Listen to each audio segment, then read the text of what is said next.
Bonjour à tous, j'espère que vous allez bien. Aujourd'hui, on va aborder un sujet qui est très important quand on sort son livre, une fois qu'on l'a écrit, que le manuscrit est corrigé, que ça soit pour les auto-édités comme pour les édités, c'est la couverture et le visuel de sa couverture. Il faut savoir qu'un livre, il se compose en trois parties visibles. La première de couverture, le dos ou la tranche, ça dépend des gens. Il y a des gens qui disent le dos, d'autres la tranche.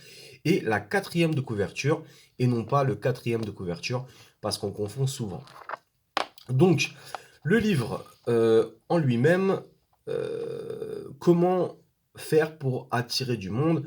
Bah, si votre couverture, elle est fade, si les couleurs ne sont pas complémentaires ou si bah, les couleurs ne donnent pas envie, forcément, les lecteurs et les lectrices vont passer à côté. Et si ça trouve, le contenu, il sera magnifique, mais votre couverture, elle sera vraiment, bah, elle donnera pas du tout envie de le lire. Et ça, je trouve ça dommage parce que ça vous pénalise. Et moi, je vois énormément d'ouvrages dont les couvertures sont fades, il faut dire la réalité des choses, sont ternes et du coup, ou alors sont très très amateurs. C'est le cas pour mon premier ouvrage qui s'appelle Kevin et moi. J'ai pas misé sur la couverture, je me suis dit le contenu va suffire au lecteur, mais pas du tout. Je me suis mépris là-dessus et en fait, je me suis rendu compte qu'un livre, et surtout après en prenant de l'expérience dans l'écriture, qu'on jugeait beaucoup un livre à sa couverture. Il y a un proverbe d'ailleurs qui est là-dessus, hein, ne pas juger, ne jamais juger un livre à sa couverture. Donc, dans la littérature classique, les grosses maisons d'édition, qui n'ont pas forcément besoin, entre guillemets, de vendre, vont pas se casser la tête. Elles vont faire des couvertures qui sont assez ternes, bon, un petit peu de couleur quand même, mais elles sont assez simples, basiques, puisqu'ils ont déjà un lectorat qui cherche pas forcément à regarder le visuel.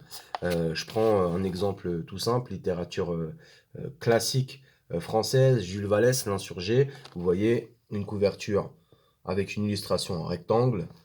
On voit un petit peu le logo de Flammarion. La quatrième de couverture, voilà, rien de plus simple. Vous retrouvez bien évidemment, ne jamais oublier de mettre votre ISBN, donc ça c'est votre identité, c'est l'identité de votre livre. Le prix, parce que c'est la loi Jacques Lang, je ne sais plus la date, mais en tout cas c'est une loi où vous êtes obligé de mettre votre prix en fait sur la quatrième de couverture, et ainsi qu'un résumé très très concis ou des fois des extraits du livre. Donc là, la littérature classique, quand c'est des gros ouvrages classiques ou même voilà un prix Goncourt ou quoi que ce soit, il n'y a pas une couverture qui est très folichonne, hein. C'est assez simple, c'est basique, comme dirait Orelsan. Et du coup, bah, ça va pas forcément attirer l'œil, mais le contenu suffira pour acheter le livre. Si vous n'êtes pas connu, et si vous n'êtes pas dans la littérature classique, mais que vous êtes plutôt, on va dire, dans des domaines comme le fantastique, l'horreur, la fantasy, etc., là, il y a plutôt des codes en ce moment, des codes de mode, qui vont faire que votre livre sera plus vu que d'autres. Visuellement, en tout cas, il va attirer l'œil, il va taper à l'œil des lecteurs et des lectrices, et du coup, bah, la plupart du temps, les auteurs et auteurs eux, euh, vont miser une grande partie en fait de leur merchandising sur la couverture. Je prends l'exemple de La Mer chantera ton nom de Laurent Safou, dont je trouve la couverture vraiment magnifique. Vous voyez, en plus, il y a des reliures dorées, donc forcément, ça brille, ça scintille de partout. La couverture est vraiment magnifique, hein. La police d'écriture, aussi le choix de la police d'écriture, le choix de la police d'écriture du nom de l'auteur, l'illustration, même la tranche est magnifique. Voilà. Et le quatrième de couverture, pareil. Voilà, avec toujours l'ISBN ici. Le prix, l'âge, elle a mis à partir de 16 ans. Et un résumé concis, court, puisque c'est aussi important. Quand un lecteur va prendre votre livre en main, par exemple, vous êtes dans un salon, dans une librairie, votre livre est dans un salon, dans une librairie, il va regarder la couverture en premier, donc la première de couverture. Ensuite, il va feuilleter un petit peu, voir si vous faites des fautes, quand vous êtes en auto-édition surtout. Si c'est bien écrit, s'il aime votre style ou pas.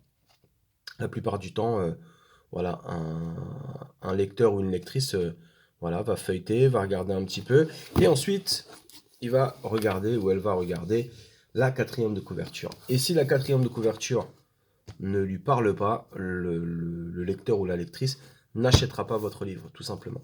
Là, ce qui est important dans le livre de Laurent Safou, c'est qu'elle a mis à partir de 16 ans, et ça, je referai une vidéo par la suite sur les ouvrages en fait qui sont pour adultes et qui ont des trigger warnings ou certains même dans un but commercial ne le mettent pas et du coup bah, ça fait défaut un petit peu à leurs lecteurs et lectrices et aux parents surtout, parce qu'il y a beaucoup d'ados qui achètent des livres et qui ne savent pas ce qu'il y a comme contenu dedans, juste parce que c'est des livres en trend, entre guillemets, ou en mode, et du coup c'est vraiment hardcore pour des ados.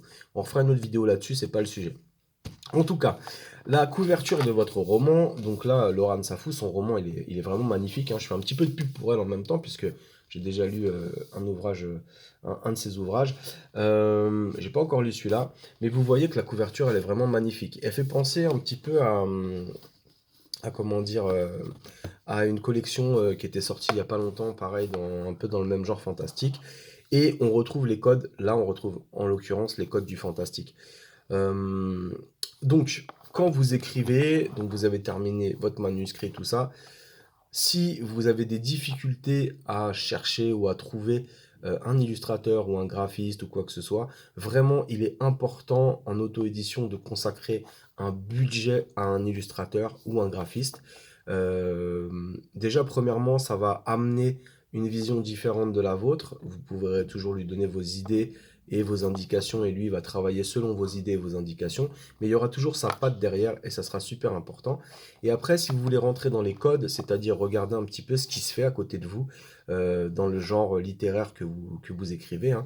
Si c'est de l'horreur, bah regardez un peu ce qui se fait dans les codes de l'horreur au niveau couverture. Mais ne chargez pas trop votre couverture, c'est important. Choisissez bien votre type de police, c'est important. Que ce soit pour votre titre, donc aussi la façon dont votre titre est placé. Voilà. Et en fait, il y a beaucoup de critères qui sont importants, même visuels, hein. Une couverture de livre, c'est un peu comme de la photographie. Il y a des, voilà, il y a des codes visuels qui vont attirer l'œil et d'autres au contraire qui vont laisser votre œil désintéressé et c'est pas le but. Le but c'est quand vous sortez un livre, c'est quand même de le vendre et bah, ne vous tirez pas des balles dans le pied en sortant des couvertures de Paint ou de voilà fait avec des logiciels à la va-vite en pensant que le contenu servira, enfin le contenu suffira aux lecteurs et aux lectrices puisque c'est faux. Tant que vous n'avez pas un nom, tant que vous n'avez pas un prix, tant que vous n'avez pas été classé dans une certaine catégorie de littérature et que vous n'avez pas une fanbase, misez beaucoup sur votre couverture visuelle. Petite anecdote, la dernière fois j'ai fait un salon, un gros salon à Paris, et il y avait un auteur à côté de moi, qui était juste à côté de moi, et il y a pas mal de personnes en fait, c'était surtout des lectrices qui s'arrêtaient juste pour regarder la couverture de son livre. Et c'est vrai que la couverture de son livre était belle. Après, je n'ai pas lu son livre, je ne sais pas le contenu, mais il a dû vendre franchement une bonne dizaine d'exemplaires grâce à la couverture de son livre. Juste ça. Il n'était pas connu, il n'avait pas forcément un nom dans le milieu littéraire, mais la couverture de son livre a suffi, les couleurs, l'illustration, le graphisme a suffi en fait à attirer l'œil et du coup, bah voilà, tant mieux pour lui. Et c'est ça aussi qu'il faut savoir. Donc c'est le conseil que je vous donne aujourd'hui. La couverture, ne la négligez pas. Ne faites pas les mêmes erreurs que j'ai fait au début. Ne négligez pas votre couverture et consacrez-vous, si vous le pouvez bien évidemment, un budget graphisme, un budget visuel, un budget illustration, et puis travaillez en équipe avec lui, et voilà. En tout cas, j'espère que cette vidéo vous aura servi, que vous prendrez ces conseils bah, avec intelligence. Et je vous dis à très bientôt. Passez une bonne journée et n'oubliez pas de lire. Bonne lecture à vous.